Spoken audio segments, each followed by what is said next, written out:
everyone. Welcome to another episode of the Museum of Modern Mystics. And my name is Lorelei Hewitt. And I'm John Davis. And I got to straighten my glasses again. It starts every episode that way. I'm always a little off center. It takes me a little while. Today we're curious about the idea of knowing our true selves and the struggle that John and I have noticed in people across the board. Because John, you work in California and in Washington State. Yeah. And within Washington State, you're here in Seattle, but you're also up in the Birch Bay area, way north up there. So all across the coast, and I go to Nebraska and back, and there's this resistance that is really deeply ingrained in society against knowing who we really are deep inside. There's this kind of, gosh, you know what? I really want to say it is, it's a cause for a lot of problems for people, and it is the inspiration for a lot of deep soul searching. But John, take it from here, because I'm struggling. Like, why don't you go ahead? I'm interested in this. One of my teachers was Wilhelm Reich, and he wrote a book called The Murder of Christ. And in it, he investigated, because it's subtitled On the Prohibition Against Knowing Yourself, that there was what we have done instead of doing the work to know ourselves is that we have subsumed our consciousness into what is expected of us in a social context. So in other words, we have said, I want love from other people. I want to be accepted by my community. Yeah. And in order to do this, I must change myself into fill in the blank.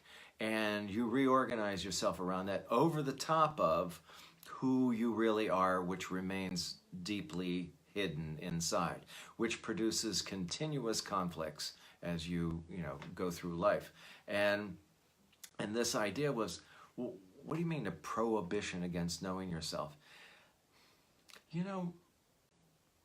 The sense that we are working on ourselves, we're finding out who we really are. This irritates people who haven't done that work.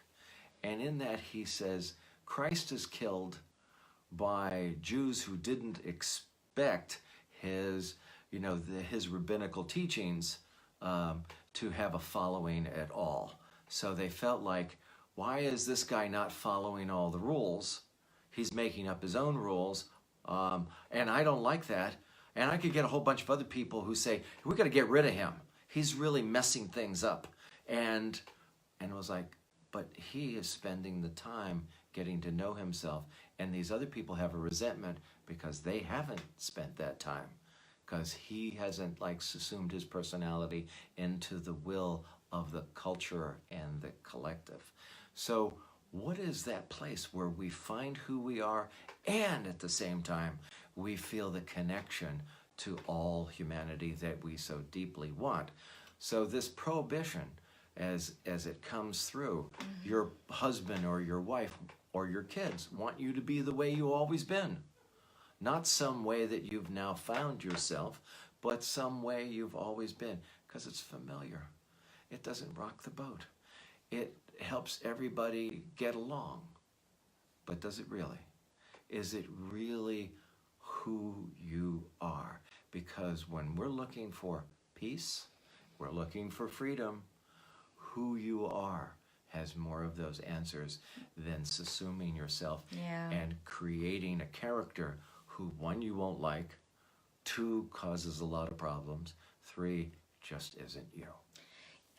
I think that we see that particular philosophy of subjugating our true selves, especially in the gay community, in the minorities that are in our society. They shout about that a lot, but it's really systemic through all of us, through the whole world.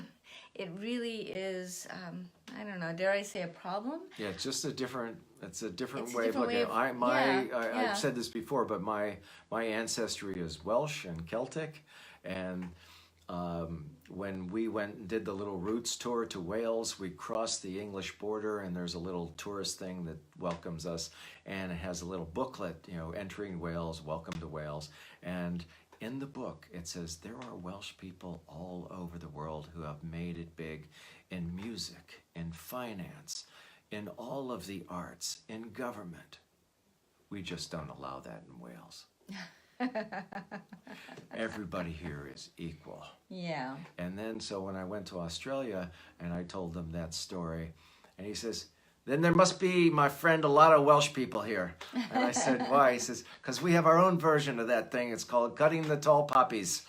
It's like if you're in a bar and you decide that you're going to start your own plumbing company instead of working for the plumbing company that these 16 plumbers are all working for, and you're all drinking a nice bunch of Australian beer, and you say, I'm going to start my own plumbing company.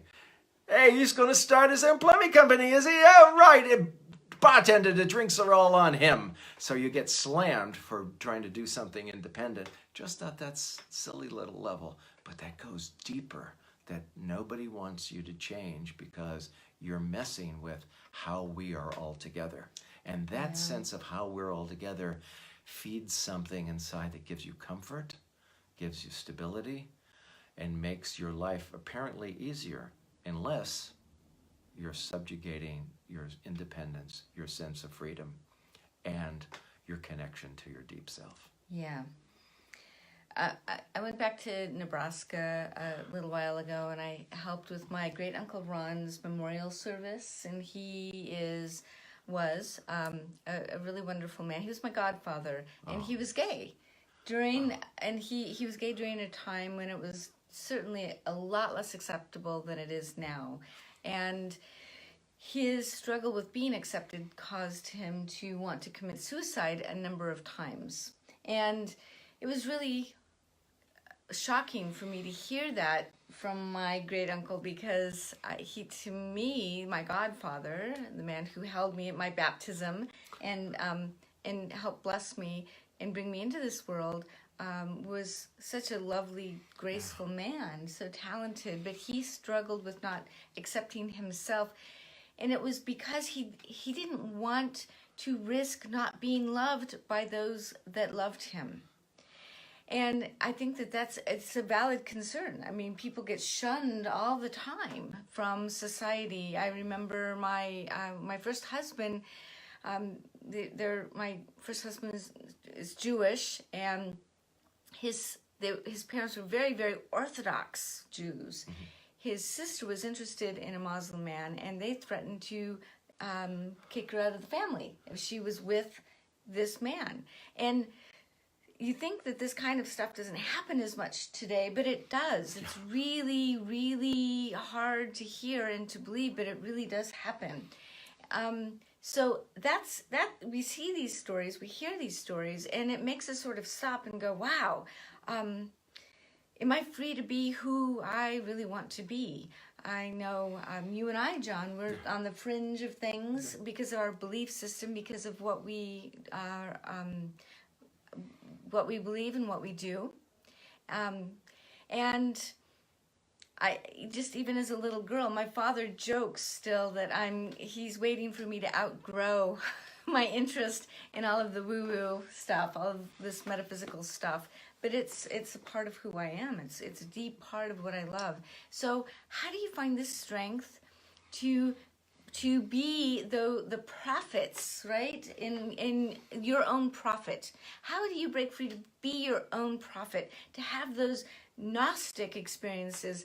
The Gnostics, and it's spelled Gnotist, something like that. It's Gnostic. Gnostic? Yeah, Gnostic. It's Gnostic. Yeah. Yes, anyway. Gnostic. Yeah, I would not have done well at the spelling bees. Anyway, but that is about having your own experience with God, with the divine, with that spark of creation, rather than going through somebody else. Because at the heart of it, I really believe that our deep fear of not being loved by our family members is even deeper than that. It's a fear of not being loved by God, not being loved by the Creator, the the mother, the father that created us if we don't behave just right, if we don't act accordingly. Well,